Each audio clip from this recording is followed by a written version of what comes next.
हाय दोस्त, मैं चंद्रशेखर और स्वागत है आपका टारगेट परीक्षा में। और आपको बता दूं मैं हम लोग क्या पढ़ रहे हैं। हम लोग प्राचीन इतिहास पढ़ रहे हैं, ठीक है। और प्राचीन इतिहास में क्या पढ़ रहे हैं? प्राचीन इतिहास में हम लोग ऋग वैदिक काल पढ़ रहे हैं, ठीक है। ऋग वैदिक काल पढ़ रहे हैं। और ऋग वैदिक काल आधा हो गया था, जिसे एक ऋग वैदिक काल है, फिर उत्तर वैदिक काल है। तो हम लोग ऋग वैदिक काल पढ़ चुके हैं, थोड़ा सा बचा है। उसके बाद आज उत्तर वैदिक काल हम लोग पूरा कर देंगे, ठीक है। और इसके साथ आज बता दूं, आज संडे है और संडे के दिन मेरा मैथ वाला वीडियो नहीं आता, टॉप 10 भी नहीं आता। लेकिन जो मैं हिस्ट्री बनाता हूं और जियोग्राफी बनाता हूं, इसका कोई दिन नहीं है। जब मुझे टाइम मिलता है तो मैं बना देता हूं, चाहे वो संडे हो, चाहे वो कोई भी दिन हो, ठीक है। तो जब मुझे टाइम मिलेगा तो मैं डाल दिया करूँगा। और आजकल मैं बराबर वीडियो डाल रहा हूँ, क्योंकि आज मेरे पास टाइम है। तो अगर टाइम नहीं रहेगा तो वीडियो हो सकता है एक दो दिन ना भी आए। लेकिन आप परेशान न होइएगा, मैं रेगुलर इसको कोशिश करूँगा, ठीक है, डालने का। तो चलो, जो एक पार्ट पढ़ चुके हैं उसका दूसरा बचा पार्ट हम पढ़ते हैं। कुछ ऐसे तथ्य हैं जो हमको जानने चाहिए, ठीक है। कह रहा है सिंधु आर्य की सर्वप्रमुख नदी थी, सरस्वती इसकी दूसरा सबसे प्रमुख नदी है। अगर आपसे ये पूछेगा कि आर्यों का मतलब ऋग वैदिक काल का सबसे जो प्रमुख नदी है वो कौन सी है? सिंधु नदी है। लेकिन सरस्वती सरस्वती द्वितीय प्रमुख नदी है, मतलब इसको आप कह सकते हो इसका दूसरा स्थान है, ठीक है। लेकिन सबसे प्रमुख है सिंधु। कल आपने पढ़ा था। अथर्ववेद जो चौथा वेद है, इसमें सभा और शमित को प्रजापति की दो पुत्रियों के समान माना गया है, ठीक है। किसे? अथर्ववेद को। और अथर्ववेद के जो पुरोहित हैं वो है ब्रह्मा। तो अगर आपसे पूछेगा अथर्ववेद के पुरोहित कौन है, तो ब्रह्मा। बाकी आपको पता है जो ऋग्वेद की प्रारंभिक जो समाज थी, कबीलाई समाज थी, वो तीन वर्गों में बटा था। एक योद्धा था, एक पुरोहित और एक सामान्य लोग, ठीक है। लेकिन शूद्र शब्द पहले नहीं था। इसको 10वें मंडल में, ऋग्वेद के 10वें मंडल में जोड़ा गया, ठीक है। और आपको पता है ऋग्वेद के पहला और 10वां मंडल ये बाद में जोड़ा गया। तो शूद्र शब्द बाद में आया और सबसे पहले 10वें मंडल में आया, ठीक है। और यहाँ जो इम्पोर्टेंट है, यहाँ ऋग्वेद में एक परिवार का एक सदस्य है, किसी परिवार का एक सदस्य, वो कहता है मैं कवि हूँ, मेरे पिता वैद्य है और मेरी माता चक्की चलाती है। मतलब इसका मतलब क्या है कि इसका मतलब जो लोग हैं वो विभिन्न व्यवसाय में जुटे हुए हैं, ठीक है। सब अपने अपने कार्य में जुटे हुए हैं। जैसे वो कवि है, कविता लिखता है, उसके पिता वैद्य हैं और उसकी माता चक्की चलाती हैं। मतलब सभी विभिन्न व्यवसाय में जुटे हुए हैं अपने जीवन निर्माण करने के लिए, ठीक है, जीविकोपार्जन करने के लिए। आगे फिर ऋग्वेद में दास का उल्लेख है, ठीक है। दास मतलब होता है नौकर, ठीक है। दास मतलब क्या होता है? दास मतलब होता है नौकर।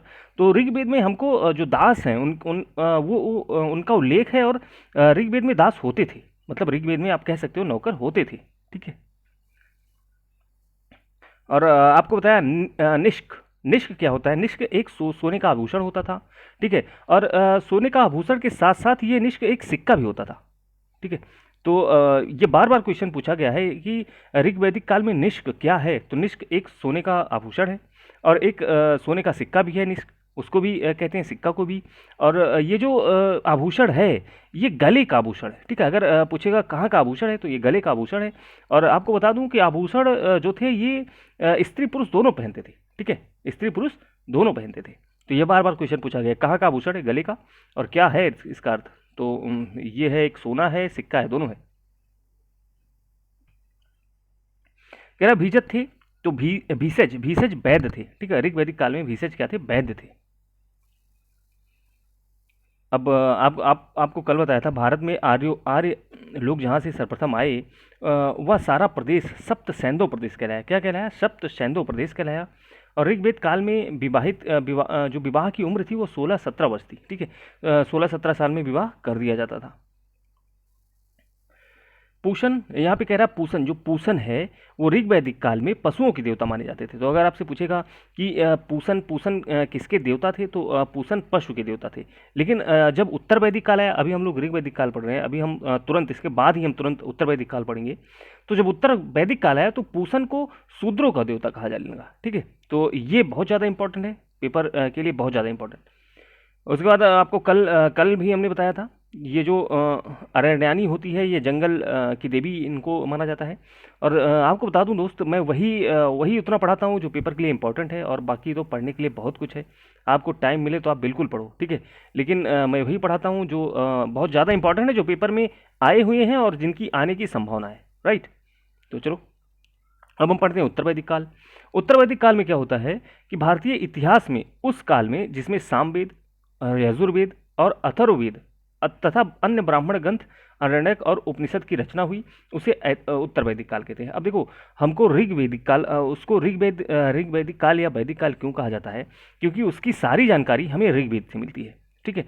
तो ऋग्वेद से मिलती है, इसलिए उसका नाम ऋग वैदिक काल हो गया, ठीक है, या वैदिक काल हो गया। लेकिन जो उत्तर वैदिक काल है उसके बाद वाला, ठीक है, तो वो हमको सामवेद, यजुर्वेद, अथर्ववेद से उसकी जानकारी हमको मिलती है, ठीक है। तो ये है। तो अगर आपसे पूछेगा ऋग्वैदिक कहाँ से मिलती है, तो ऋग्वेद से। उत्तर वैदिक कहाँ मिलती है, और बाकी सबसे। इसमें कुछ ज़्यादा है नहीं, ठीक है। अथर्ववेद, आप देखो यहाँ पे अथर्ववेद में परीक्षित को मृत लोक का देवता बताया गया। तो ये क्वेश्चन पूछा जाता है, अथर्ववेद में राजा परीक्षित को क्या बताया गया है, तो मृत लोक का देवता बताया गया है। सभा और समिति, सभा और समिति इस समय भी राजा की नपुंसकता पर रोक लगाती थी। मतलब सभा और समिति होती थी, ठीक है, जो राजा के कार्यभार को देखता था, ठीक है, ये कह सकते हो, मंत्री टाइप का होता था। आगे चलते हैं।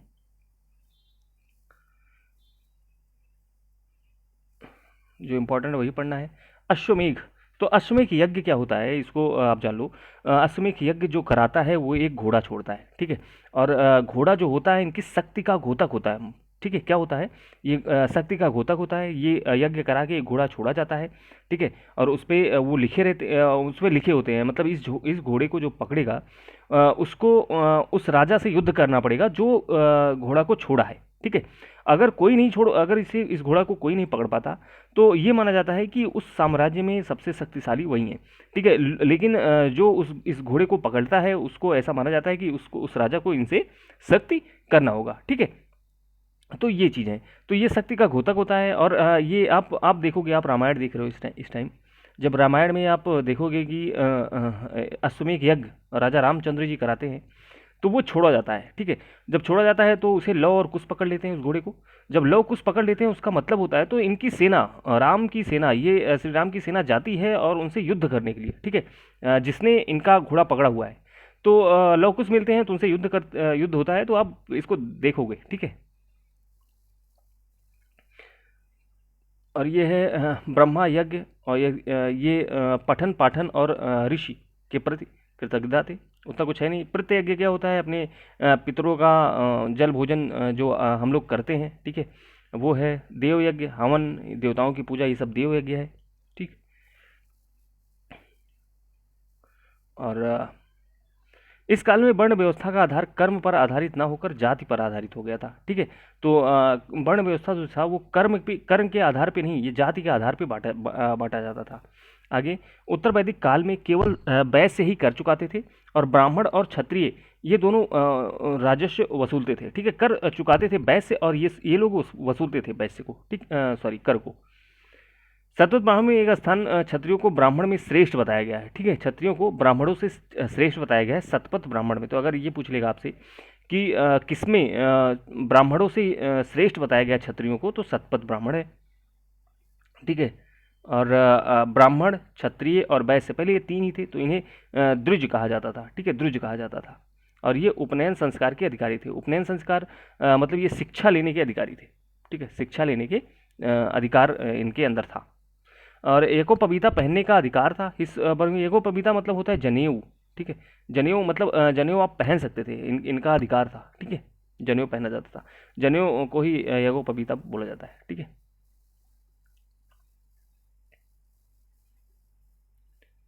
अभी तक इस काल में अभी तक अस्पृश्यता की उदय नहीं हुआ था, मतलब अस्पृश्यता नहीं था, ठीक है। समाज में अस्पृश्यता नहीं था, छुआछूत की कोई भावना समाज में लोगों के बीच नहीं थी। और उत्तर वैदिक काल में केवल 3 आश्रम थे, ब्रह्मचर्य, गृहस्थ, वानप्रस्थ और संन्यास। ये बाद में आया, ठीक है। तो सबसे पहले उत्तर वैदिक काल में अगर आपसे पूछ लेगा कितने आश्रम थे, तो 3 आश्रम थे, ठीक है। और इस काल में स्त्रियों को उपनयन संस्कार प्रतिबंधित हो गया था, उपनयन संस्कार प्रतिबंधित हो गया था। देखो जो ऋग वैदिक काल था, ऋग वैदिक काल, उसमें स्त्रियां उपनयन संस्कार उनकी होती थी, ठीक है। लेकिन उत्तर वैदिक काल में क्या हुआ, उनका उपनयन संस्कार बंद कर दिया गया। अच्छा, उपनयन संस्कार होता क्या है, ये देखो, जो 16 संस्कार हैं, तो हमारे 16 संस्कार में 10वां संस्कार है उपनयन संस्कार, ठीक है। 16 संस्कार में 10वां संस्कार है उपनयन संस्कार। और इसके माध्यम से ये क्या होता है कि जब बच्चा बड़ा हो जाता है या लड़कियां बड़ी हो जाती हैं, तो उन्हें शिक्षा के लिए, शिक्षा के द्वार उनके खुल जाते हैं, ठीक है। तो उनकी जो शिक्षा, पहली जो शिक्षा होती है, शिक्षा विद्यालय में जाना, पढ़ना, ये होता है उपनयन संस्कार, ठीक है। तो ये शिक्षा से संबंधित है और ये 10वां संस्कार है। तो क्या था, ऋग वैदिक काल में देखो स्त्रियों के लिए शिक्षा थी, ठीक है। लेकिन उत्तर वैदिक काल में स्त्रियों को शिक्षा के लिए प्रतिबंध हो गया, ठीक है। तो ये आपको याद रखना है।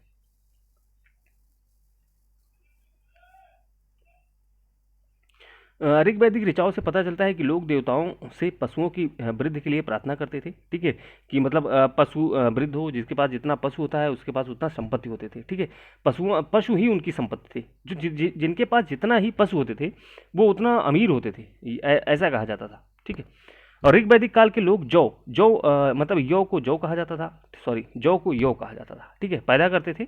परंतु इस काल में उनकी मुख्य फसल धान और गेहूं थी, ठीक है। धान और गेहूं भी ये लोग पैदा करते थे। आगे चलते हैं।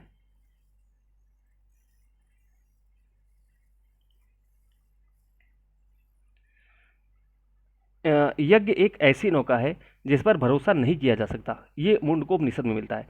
तो मुंडकोपनिषद में मिलता है, यज्ञ एक ऐसी नौका है जिस पर भरोसा नहीं किया जा सकता। और अगर आपसे ये पूछ लेगा मुंडकोपनिषद किस वेद से संबंधित है, तो अथर्ववेद, ठीक है। किस वेद से संबंधित है, तो अथर्ववेद से मुंडकोपनिषद है। और आपको पता होगा कठोपनिषद, उपनिषद 108 हैं। तो कठोपनिषद में आचार्य यम और नचिकेता और यम का संवाद है। तो अगर आपसे पूछेगा नचिकेता और यम का संवाद किसमें है, तो कठोपनिषद, वेरी इंपॉर्टेंट, बार बार क्वेश्चन पूछा गया ये। आगे चलते हैं और जो इंपॉर्टेंट है हम उसको देख लेते हैं। वेदांग, तो आपको पता है वेदांग कितने हैं, 6 हैं। तो ये हैं छंद। छंद को वेद के पैर कहा गए, ठीक है, वेद के पैर कहे गए। कल्प क्या होता है, कल्प वेद के हाथ होते हैं, ठीक है। ज्योतिष को वेद की आंखें कही गई। निरुक्त को वेद के कान कहे गए। शिक्षा को वेद की नासिका कही गई। और व्याकरण वेद के मुख को व्याकरण कहा गया। ये अभी कभी आया नहीं, लेकिन आ सकता है, कोई संभावना नहीं है। आप पढ़ के चलो, ये इंपॉर्टेंट है, ठीक है। वेदांग कितने हैं, 6। और ये 6 हैं, इनके नाम याद रखो आप, ठीक है। और इनका काम भी याद रखो, ठीक है। तो बस दोस्त इतना ही, अब मिलते हैं अगले वीडियो में। अब हम पढ़ेंगे बौद्ध धर्म, ठीक है। तो अगला वीडियो होगा हमारा बौद्ध धर्म, फिर जैन धर्म, ये सब पढ़ेंगे। और आप पढ़ाई करो, एंजॉय करो। Thank you.